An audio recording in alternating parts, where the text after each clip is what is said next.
luz en sombras.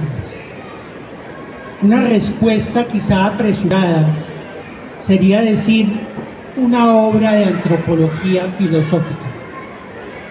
Sin embargo, el libro es eso y mucho más.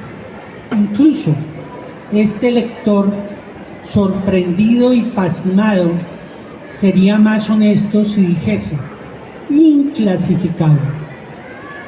Conozco bien la obra de Fernando, novelista, cuentista, ensayista, poeta, intelectual de honduras epistemológicas, refinado hombre de mundo que ha sabido disfrutar del luquillo, música, vino, belleza, buen gusto, respetado profesor universitario que forma doctores en economía, abogado exitoso, esposo y padre de familia amado.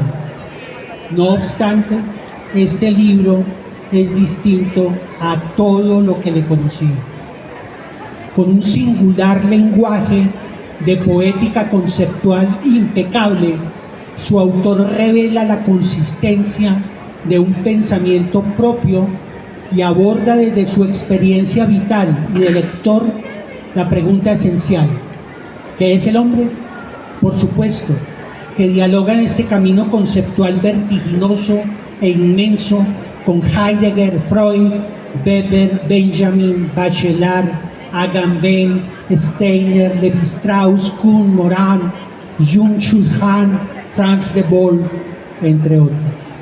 Pero también recorre la historia, la etología, la literatura, la genética, la psiquiatría, la inteligencia artificial, los big data, la estética, la economía, la sociología y los genocidios contemporáneos.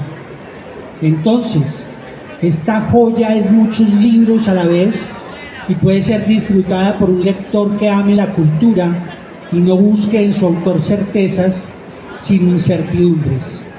Palabras sólidas, argumentadas, feroces, que desmantelan delirios de grandeza y reinos del más allá.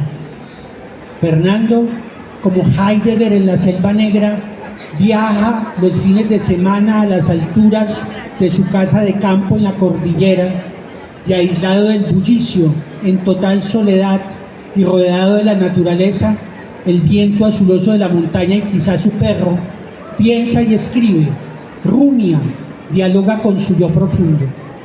Durante muchos años quiso ahondar en lo que ocultan las sombras que heredamos de la criatura humana, esa criatura que nace como un animal biológico y que la factoría antropológica transforma en espiritual a través del lenguaje y lo simbólico. Ese ser humano incompleto y angustiado que convive en la tensión de, cito entre comillas, que este es un concepto clave del libro, dos naturalezas inconmensurables, cierro comillas, que lo hacen saltar de su animalidad a su espiritualidad y viceversa, mientras no logra acomodarse a esa humanidad que es precisamente la existencia en la tierra de una tercera naturaleza, lo humano herido de la contradicción de ser ambos, incapaces de fusionarse, peligrosos, ansiosos como aves de rapiña. Las sombras del humano, la umbralidad que él metaforiza de manera exquisita. Abro comillas, cito a Fernando en el libro. Los seres humanos y los bosques umbríos tienen mucho en común. Se caracterizan por ser un campo oscuro en poder de una luz escasa. En lo umbrío que es lo humano, tanto como en los bosques, la luz procura vivir a la sombra. Este es su modo de darse, de existir, y amargar el pensamiento que intenta por sus bordes conocerlo todo. Cierro comillas. ¿De dónde surge la violencia, la destrucción, el asesinato? Constantes de la historia humana a pesar de los nichos creadores de la ciencia y el arte que una y otra vez son justificados en nombre de la civilización y el progreso. Aquí está el iluminador núcleo reflexivo de humana luz en sombras.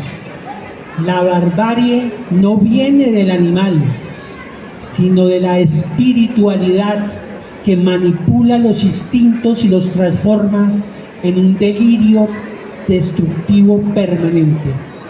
La pulsión de muerte y destructividad de Freud, validada por el lenguaje simbólico de los pronombres, que crea el trastorno de la división ilusoria, nosotros y los otros, la escisión inexistente, los odios de raza, clase, religión, nacionalidad, identidad, cuando solo somos una única especie, al contrario de la diversidad de especies que todavía sobreviven a nuestro poder sanguinario arrasador de la vida.